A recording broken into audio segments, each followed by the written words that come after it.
នេះស្ងោរស៊ុបមាន់ខ្មៅជាមួយថ្នាំចិនសាយ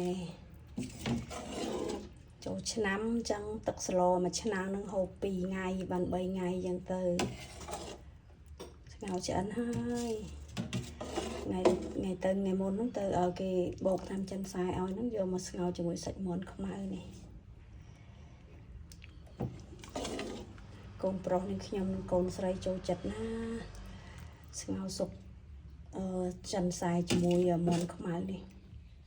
បើណាបងប្អូនអើយស៊ុបនេះហូបទៅថាយើងវាមិនខ្លាចល្ងាខ្លាចអីចឹងណា